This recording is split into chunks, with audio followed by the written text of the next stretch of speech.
There are moments in human history that rip through the fabric of ordinary time, events so cataclysmic that they etch themselves into the collective soul of humanity. September 11th, 2001 was one of those moments. It was a day when towers fell, when smoke curled into a wounded sky, when the world seemed to pause, gasping for air amidst the chaos. Yet, in the shadow of that devastation, something else was born. An invitation to awaken, to see beyond the rubble, and to ask questions not merely about politics or power, but about destiny, spirit, and the mysterious pattern of human evolution. This exploration, 9/11s and the chosen ones, rising from ashes to light, seeks to uncover those hidden dimensions. Stay until the end of this video, for the journey is layered, filled with revelations that may stir the deepest parts of your soul. And if you have not yet subscribed, I encourage you to do so now, so that you remain connected to this unfolding path of discovery, where history and spirituality merge into one stream of truth. To speak of 9/11s is to speak of fire and ash, of fear and courage, of endings and beginnings. It is a story not only about collapsing steel and shattered glass, but also about the human heart, bruised yet unbroken, searching for meaning in the smoke of its own vulnerability. On that day, millions watched a symbol of power dissolve into dust, but within the dust, a seed of light was also sown. This paradox of destruction and rebirth is not new. It echoes the cycles of ancient myth, where temples are burned to the ground so that new altars can be raised, where gods descend into darkness only to return transfigured, carrying a message of renewal. If we step back, if we look not merely with the eyes of the body but with the eyes of spirit, 9/11s becomes more than a tragedy. It becomes a mirror, a cosmic allegory, and perhaps even a hidden initiation. The chosen ones, as we shall call them, are not a select few ordained by earthly power, but souls attuned to the deeper rhythm of existence, souls who feel the tremors of such events not as accidents, but as signals. For them, 9/11s was not just a wound but a summons, a call to rise from the ashes of fear into the fire of truth, to step out of sleep and into the luminous field of awakening. The image of the towers crumbling is heavy with symbolic weight. Two colossal pillars, standing tall against the sky, suddenly undone. In mystical traditions, the two pillars have always stood as markers of duality: light and shadow, matter and spirit, mortality and eternity. When those pillars fell, it was as if the world itself was forced to confront the fragility of its structures, both physical and psychological. And yet, within the collapse was an opening. When structures fall, sightlines are revealed. When the known dissolves, the unknown pours in like floodwater. In that sense, the towers did not only fall, they revealed. To be chosen in this context does not mean spared from pain. In fact, it often means plunged directly into it, carrying wounds as gateways to wisdom. The chosen ones are those who looked at that day, or who lived through it, and began to sense that beyond politics and violence, something deeper was stirring. They are the ones who recognized that the fire was not only external, it was an inner blaze, demanding purification, demanding remembrance of something eternal. The ash that filled the streets of Manhattan was not unlike the ash of sacred rituals, where offerings are burned to release their essence upward toward the unseen. And yet, it is easy to miss this hidden dimension. For many, 9/11s remained only a headline, a scar, a reason for war or suspicion. But for those who chose to look deeper, it became an initiation into a greater awareness of how the visible world is but a shadow of a greater drama. The collapse of the towers was a collapse of certainty, of assumptions about invulnerability, of illusions about permanence. In that collapse, a space opened for awakening. This is where the chosen ones step forward, not necessarily in robes or with grand proclamations, but quietly in the way they perceive, the way they feel, the way they begin to live differently in the aftermath of what was shattered. The title of this exploration, Rising from Ashes to Light, suggests a movement that is not passive. To rise is to respond, to choose to take what is broken and let it become the ground for transformation. Imagine a phoenix, ancient and radiant, bursting from flames with wings brighter than the blaze that consumed it. That image is not merely myth, it is an archetype, alive within the human psyche, alive within each person who chooses not to let tragedy define them, but instead uses it as fuel for illumination. In this sense, 9/11 was not only about what fell, it was about what could rise in those willing to see differently. Even today, nearly a quarter century later, the echoes of that morning still vibrate through the corridors of our collective consciousness. For many, the memory surfaces in silence, the sound of sirens, the sight of smoke, the taste of fear. But beneath those sensory memories, another layer waits. It is the layer that whispers, "Nothing is permanent, but in impermanence there is awakening." It is the layer that calls out to the chosen ones. Will you see beyond the veil? Will you allow this moment to burn away illusion so that light may pour through? Thus, this introduction is not merely a reflection on the past. It is an opening into the eternal now. It is an invitation to you, the listener, the reader, the seeker, to walk with me into the deeper corridors of meaning. For what happened on 9/11 is not only about geopolitics or history, it is about the anatomy of awakening, the architecture of initiation, the way humanity is pushed by crisis into remembering what it has long forgotten, that beneath the ash, beneath the rubble, there is always a spark that refuses to die. So let us begin this journey together, with eyes wide open and hearts willing to feel. Let us peer into the ashes not to mourn alone, but to see the glimmer of light that has always been waiting, patient and eternal. The chosen ones are not outside of us. They are within us, waiting to rise. If the introduction invited us to gaze upon the ashes, then here, in the unfolding of the core themes, we step closer to the fire itself. To understand 9/11s and the chosen ones, rising from ashes to light, we must look not merely at the external events, but at the undercurrents of meaning that pulse beneath them. These are the guiding threads, the archetypal patterns that stitch together what might otherwise appear as chaos. When we begin to see these threads, the story of 9/11s is no longer confined to a single day. It becomes a symbol of how humanity is tested, refined, and prepared for awakening. The first theme is that of collapse as catalyst. All through history, humanity has relied upon structures, political, religious, cultural, that appear unshakable. The Twin Towers were not just physical monuments, they embodied the myth of permanence, the dream that steel and money could hold up the sky. Yet collapse is inevitable, for nothing built in the material world can last forever. When the towers fell, it was not just an act of terror, it was a revelation, a forced confrontation with impermanence. For the chosen ones, this collapse became more than grief. It became initiation.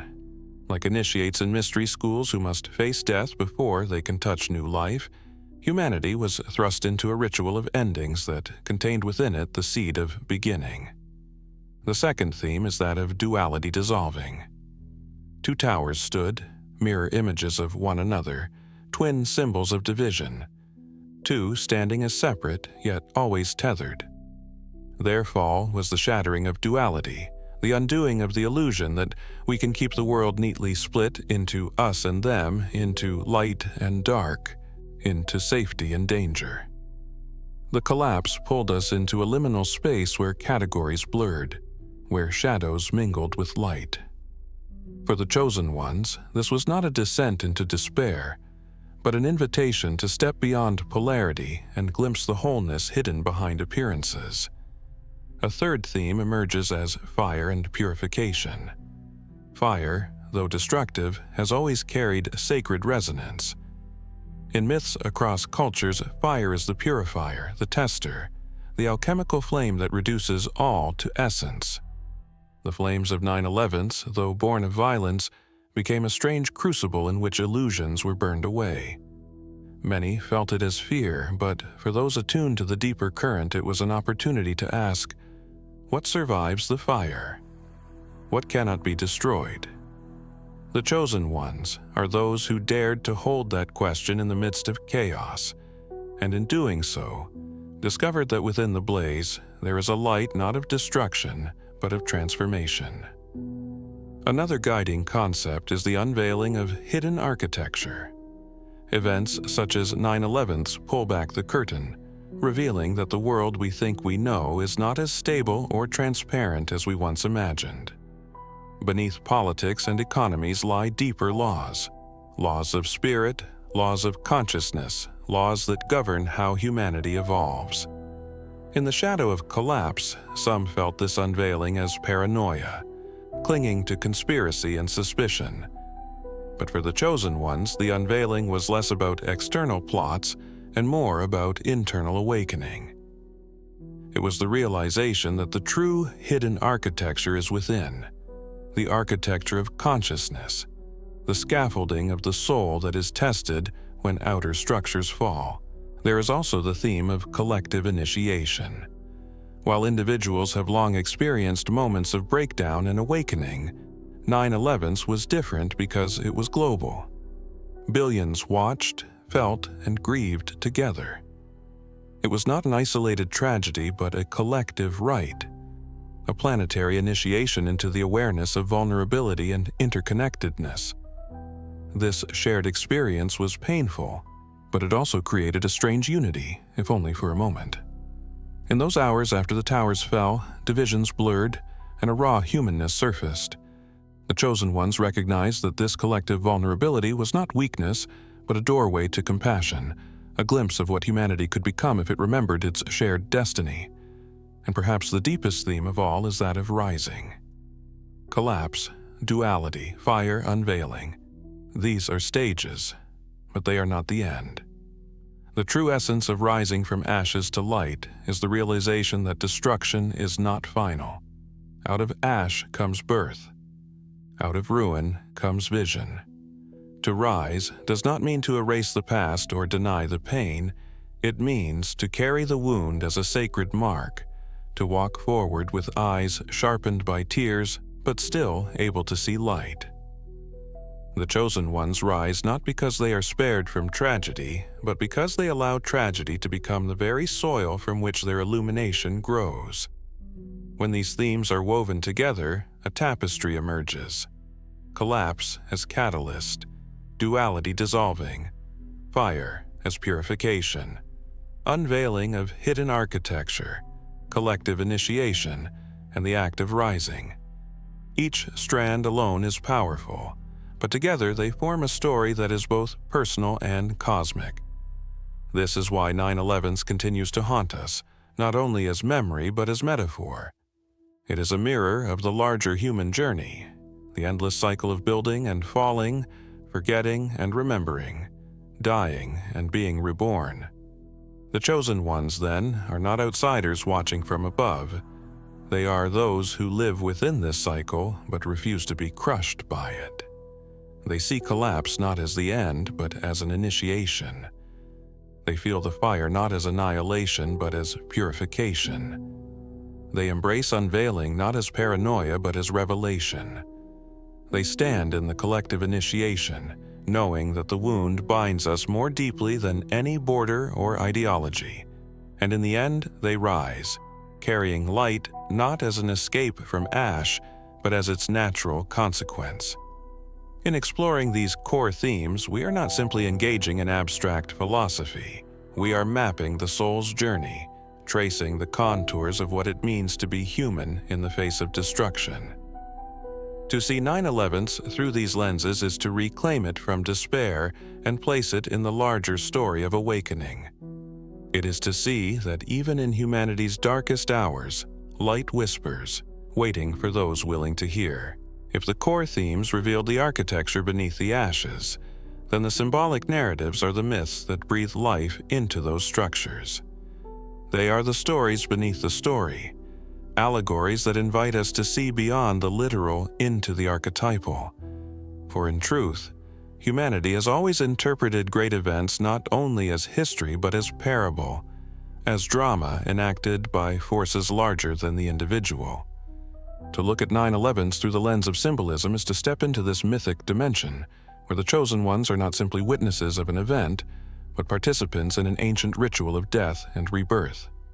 The first symbolic image is that of the two towers as pillars of duality. In Masonic lore, the Temple of Solomon was said to stand between two great pillars, Jachin and Boaz. These pillars represented polarity, strength and establishment, mercy and severity, masculine and feminine. To pass between them was to enter initiation, to step into the sacred unknown. On September 11th, those two modern-day pillars crumbled. The collapse was not just physical, it was symbolic of humanity's forced passage through initiation. When the Twin Towers fell, the world was compelled to move beyond duality, to confront the fragile illusions of separation, and to be thrust, ready or not, into a liminal stage of becoming. For the chosen ones, this was not random destruction but a symbolic tearing of the veil, as though the old temple of certainty was destroyed so a deeper temple could emerge. Another narrative emerges in the phoenix, that mythical bird born of fire and ashes. Across civilizations, the phoenix has symbolized immortality and renewal, a creature that must die in flame only to rise more radiant. The imagery of 9/11s, the smoke, the flames, the ash swirling through the city, mirrors the death cycle of the phoenix. The towers became the pyre upon which an old world burned, and from that pyre a question arose. Would humanity rise transformed, or remain buried in soot and sorrow? For the chosen ones, the phoenix narrative was not metaphor alone, it was an inner stirring. They felt the fire as a summons, a call to burn away complacency, to emerge with wings brighter than the blaze. A third symbolic narrative is that of the wound. In mythology, the hero is almost always marked by a wound, a scar that becomes the very source of their transformation. Achilles had his heel, Christ bore the cross, and Odin hung upon the tree to drink wisdom. 9/11s left a wound on the psyche of humanity, a scar across the skyline and across the heart. To most, wounds are a sign of weakness, but in deeper truth, wounds are portals. They open us to humility, to compassion, to a recognition of mortality. The chosen ones do not deny the wound of 9/11s. They enter it, recognizing that through the wound comes wisdom. The pain becomes not an anchor, but a doorway, reminding humanity that true strength comes not from invulnerability but from the courage to carry scars with dignity. Then there is the narrative of the veil and its tearing. In sacred texts, when great revelations occur, the veil of the temple is often torn, symbolizing the collapse of the boundary between the visible and invisible. On 9/11s, the veil of invincibility was torn. The illusion of absolute safety, of untouchable power, was stripped away in a single morning. The world was forced to see what it had hidden, forced to acknowledge that no fortress of steel can withstand the impermanence woven into existence. Yet, within this tearing lies a paradox. When the veil breaks, vision expands. What was hidden becomes seen. For the chosen ones, this unveiling was painful, but it was also sacred, a call to see not just the surface, but the deeper truth waiting behind the smoke. Another layer of narrative can be found in the archetype of descent. Many spiritual traditions describe a descent into darkness before transformation. Christ descended into the tomb, Inanna descended into the underworld. The shaman descends into shadow before returning with wisdom. 9/11s was such a descent, a plunge into the underworld of fear and uncertainty. But descent is never the final act. It is a stage of metamorphosis. The chosen ones felt this descent not as punishment but as initiation. To walk through darkness is to learn the language of light, to carry forward the wisdom that cannot be found in unbroken skies. Finally, there is a narrative of unity born of ashes. For a brief moment the world felt it. Walls of ideology fell as quickly as towers, and people looked at one another not as strangers but as kin bound by loss. The smoke became a shared sky, the ash a shared ground. Though the unity faded in time, its presence was real, a glimpse of what could be. The chosen ones carry this memory not as nostalgia but as prophecy.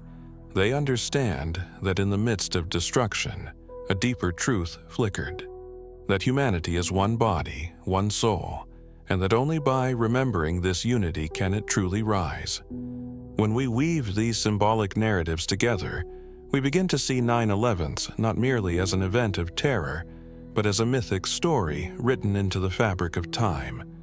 The falling pillars, the phoenix rising, the wounded hero, the torn veil, the descent into shadow, the fleeting unity of kinship. These are not separate tales, but facets of a single mythic drama. And in this drama, the chosen ones are not passive spectators. They are the ones who dare to read the symbols, to live as if the myth is alive within them, to embody the rising that the narrative demands. To walk this path is not to diminish the grief of that day. It is to allow grief to deepen into wisdom. It is to see the towers not only as steel and stone, but as archetypes calling us to awaken. It is to hear the silence after the collapse not only as loss, but as the whisper of something eternal urging us to rise. Symbols and myths inspire, but their power is wasted if they remain locked in abstraction. The task now is to bring those luminous insights into the grit and pulse of everyday life. For what is the point of speaking of towers, phoenixes, and chosen ones if those truths never reach the soil of human existence? The aftermath of 9/11s did not simply invite philosophical reflection, it demanded transformation. The question is not merely, what did this event mean, but how shall we live differently because of it? Practical integration is where the myth steps off the page and walks into the street. The first movement of integration begins with the way we hold collapse. Life offers each of us personal versions of 9/11s, moments when what seemed solid crumbles, when security dissolves overnight. These collapses may not involve falling towers, but they shake us all the same. The loss of a loved one, the ending of a career, the unraveling of health. The lesson of the chosen ones is that collapse, while devastating, is not final. To live this wisdom practically is to face endings not with denial, but with presence, to allow the falling away of the old to make space for the unseen new. It requires a discipline of trust, the kind that whispers, "Even here, something is being born." Integration also calls us to address duality in our daily perception. The towers symbolized division, two standing apart. Their fall revealed the fragility of separation. In our personal lives, we often cling to this same illusion, dividing ourselves into good and bad, success and failure, worthy and unworthy. Nations divide into enemies and allies, families into grudges and loyalties. But the chosen ones practice dissolving duality, seeing beyond the surface split into the deeper unity. Practically, this means holding tension without hatred, encountering difference without fear, and daring to see that even those we call other are mirrors. When we live this way, conflict becomes teacher, not curse. The fire that burned in 2001 is mirrored in the fires of our own transformations. Purification is never comfortable, whether it arrives through crisis, failure, or confrontation with shadow.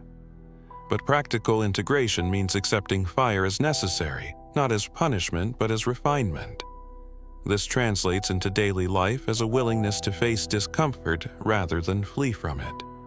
It means seeing challenges not as obstacles but as the very flames that burn away illusion. To integrate this theme is to ask ourselves, each time we suffer, What is this fire purifying in me? What cannot be destroyed? Such questions anchor us in resilience. Another layer of integration lies in the unveiling of hidden architecture.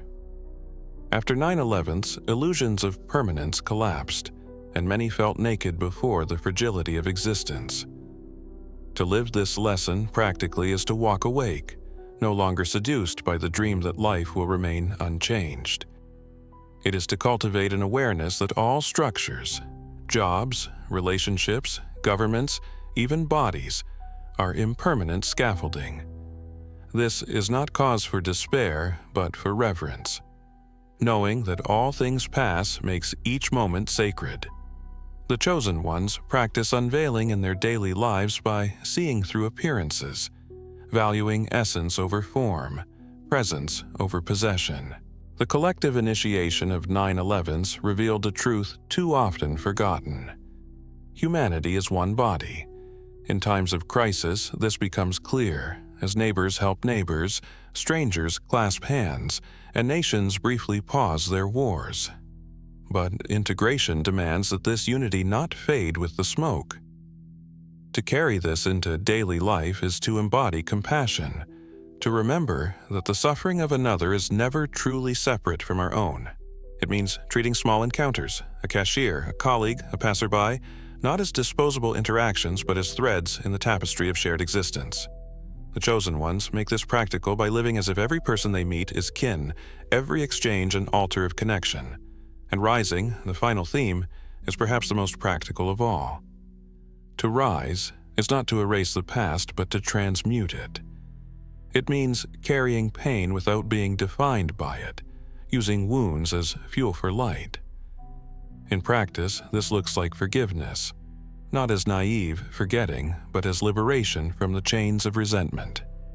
It looks like creativity, where instead of being paralyzed by despair, one channels it into song, story, invention, or service. It looks like resilience, where each fall becomes the ground for a higher ascent. To rise daily is to choose hope, not because hope is easy, but because it is necessary for survival of the soul. On a larger scale, the integration of these lessons reshapes how societies evolve. If collapse teaches impermanence, then governments must learn humility, building not only systems of power but cultures of care. If duality dissolves, then nations must recognize the futility of endless division, seeking cooperation rather than perpetual war. If fire purifies, then economies must be willing to let greed burn so that justice can rise. If unveiling is the deeper law, then institutions must embrace transparency, shedding illusions to reveal truth. And if collective initiation is real, then humanity must remember that no border is stronger than our shared destiny. The chosen ones are not superheroes cloaked in light. They are ordinary people who live these truths. They rise from their own ashes and help others do the same. They embody compassion in traffic jams, patience in arguments, courage in losses. Their daily lives become altars where the myth of 9/11's is not forgotten but fulfilled. They are scattered across the world, invisible perhaps, but they are there, quietly transforming wounds into wisdom, fear into vision, ash into light. To integrate these themes is to recognize that 9/11's was not only a story of death, but a rehearsal for life. It was a mirror of how fragile we are, and yet how infinite our capacity to rise. The world may never be free from collapse, but the chosen ones remind us that collapse need not be the end. It can be the beginning of a deeper way of living. We have journeyed through the fire, the collapse, the symbols, and the pathways of integration. Now we arrive at the closing circle of this exploration, where everything converges into a single truth. 9/11's was not only a historical event but a spiritual threshold, a turning point in the collective soul of humanity. It was a wound, yes, but it was also a mirror. It revealed both the darkness and the light, both the fragility of human constructs and the resilience of the human spirit. For the chosen ones, it was a summons, a call to rise, not only for themselves but for the entire fabric of existence. The metaphor of rising from ashes is not meant to console, it is meant to empower. To rise is not to deny pain but to carry it as sacred fire. The dust of that day still lingers in memory, but within it glimmers a paradox, that out of devastation can come revelation, and out of endings can emerge beginnings. The chosen ones are not figures on pedestals, they are us, the ones who choose to respond to collapse with courage, to wounds with wisdom, to fear with vision. Each of us holds within the seed of the phoenix, the spark that no ash can extinguish. Think of the towers again, those twin giants of steel. They once symbolized power, commerce, permanence. But when they fell, what endured? Not the steel, not the wealth, not the illusion of safety. What endured were the acts of love, the selfless firefighters, the strangers helping strangers, the hands reaching through rubble. These are the true monuments, invisible yet eternal. To be chosen is to recognize that in the end, it is not structures but souls, not towers but compassion that hold the real weight of meaning. The transformational call, then, is not to cling to what has fallen, but to embody what has risen. It is a call to live as if every collapse, whether global or personal, is an invitation to awaken. It is a call to practice forgiveness, to seek unity over division, to carry wounds not as curses but as portals.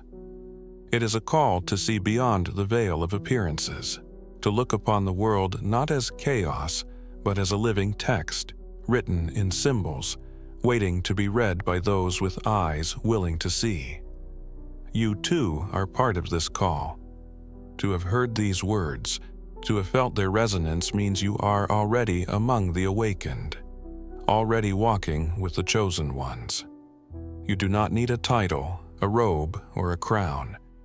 You need only the willingness to live differently, to hold collapse as catalyst, to let fire purify, to unveil hidden truths, to rise again and again until your very life becomes a flame that lights the path for others.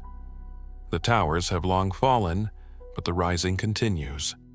It continues in every heart that chooses love over fear, compassion over hatred, wisdom over ignorance. It continues in every act of kindness that defies despair, in every soul that refuses to let ash have the last word. It continues in you, here and now, in the choice you make each day to live with eyes open and spirit unbound. So let this be not an ending, but a beginning. Let this reflection not remain only as words, but as a seed planted within you. Let it grow into the courage to face your own collapses with grace, to enter your own fires with trust, to rise from your own ashes with light. For the story of 9/11s is not finished. It lives on in how we embody its lessons, in how we transform its wound into wisdom. The chosen ones are rising still, and you are one of them. Rise then. Rise with your scars, rise with your questions, rise with your flame. The world awaits your light.